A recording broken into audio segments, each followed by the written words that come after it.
जिस तरह से मजदूरों पर लगातार सियासत हो रही है, इस पर रेलवे की तरफ से एक बयान सामने आया है। सूत्रों के मुताबिक रेलवे ने कहा कि पहले से ही यात्रा पर सब्सिडी दी जा रही है, बाकी का पैसा राज्य सरकार को देना तय है।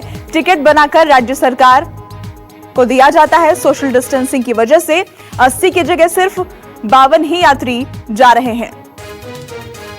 तो रेलवे सूत्रों की तरफ से ये बड़ी खबर मैं आपको बता रहे हैं।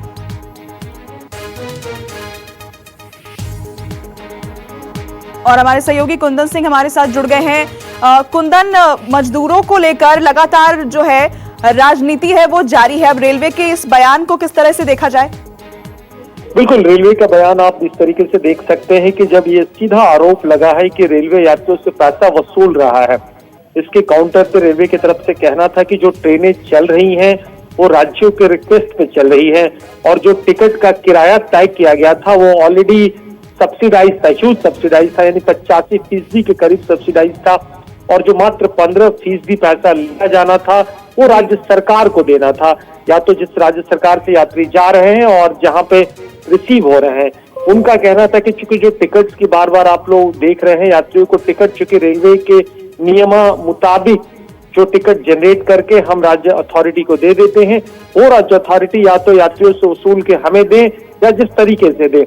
तो इस पे जिस तरीके से लगातार बयान आने लगे थे और कई राज्यों ने कहा कि हम पैसे देने को तैयार हैं, हालांकि सच्चाई ये भी है कि कई राज्यों ने भुगतान किया भी नहीं है। और इसके बाद कांग्रेस के अध्यक्ष सोनिया गांधी की तरफ से एक बयान आया और कहा कि हम खुद भी देने को तैयार हैं। तो कुल मिला के राजनीति की एक तरफ है, लेकिन अगर नियमों का हवाला देखें तो रेलवे का बहुत साफ कहना है कि लॉकडाउन में रेलवे की ऑपरेशंस बंद है। ये विशेष परिस्थितियों में इस तरह के ऑपरेशंस को चलाया गया है। जी कुंदन, बहुत शुक्रिया आपका इस अपडेट के लिए।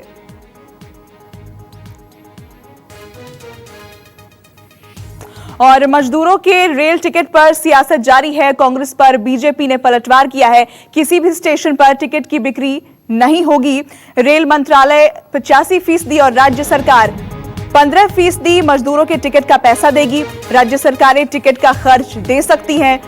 एमपी की बीजेपी सरकार ऐसा कर भी रही है। कांग्रेस राज्यों की सरकार भी ऐसा कर सकती है।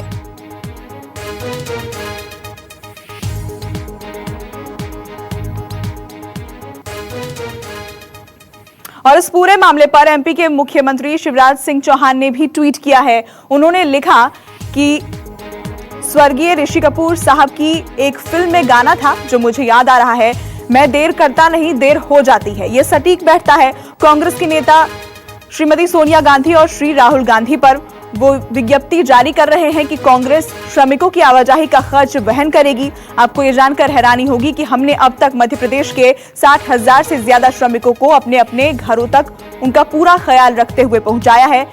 सिर्फ इतना ही नहीं, हमारे यहाँ के मेहमान श्रमिकों को भी हमने उनके राज्यों में सम्मान सहित भिजवाया है।